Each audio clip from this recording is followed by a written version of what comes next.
বৃষ্টি পড়ছে টিনের ছাউনিতে টুপটাপ করে। ছাউনির ফাঁক দিয়ে পানি পড়ছে ঘরের ভিতরে। মাটির ঘরের এক কোণে কাঁথা গায়ে জড়িয়ে শুয়ে আছে ছোট্ট ছেলে সোহেল। তার বাবা রহমান আলী ভেজা লুঙ্গি মুছতে মুছতে বললেন, আজ কাজ পাইনি, আল্লাহই ভরসা। মা মরিয়াম বিবি চুপ করে চুলার পাশে বসে আছেন। হাঁড়িতে শুধু পাতলা ভাতের ফ্যান।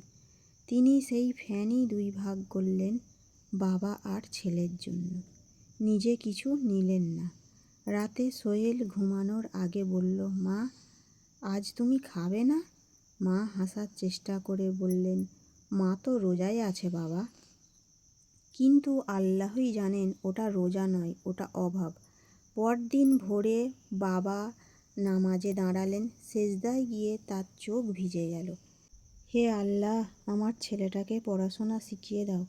আমার দারিদ্র্য যেন ওর ঈমান কেড়ে না নেয়। কয়েক বছর পর সোহেল পড়তে পড়তে বড় হলো। শহরে গেল কাজের খোঁজে। মাসের পর মাস কোনো খবর নেই। একদিন হঠাৎ গ্রামে খবর এলো, রহমান আলী অসুস্থ। মরিয়াম বিবি সারা রাত পাশে বসে কাঁদলেন। ওষুধ কেনার টাকা নেই। ফজরের আজানের সময় রহমান আলী শেষ নিঃশ্বাস ফেললেন। মরিয়াম বিবি শুধু বললেন, আল্লাহ তোমার আমানত তোমার কাছে ফিরিয়ে নিলে। কয়েকদিন পর সোহেল ফিরল। বাবার কবর দেখে সে মাটিতে লুটিয়ে পড়ে কাঁদল। আব্বা, আমি কিছুই করতে পারলাম না। মায়ের শুকনো হাত দুটো ধরে সে বলল, মা, তুমি দোয়া করো আমি যেন তোমার চোখের পানি মুছতে পারি।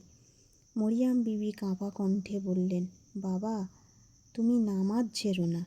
আমার কষ্টের বদলা দুনিয়ায় না হলেও আল্লাহ যেন তোমাকে জান্নাত দেন, এই দোয়াই আমার। গরিব মা বাবার কষ্ট চুপচাপ হয়, কিন্তু তাদের দোয়া আকাশ কাঁপায়।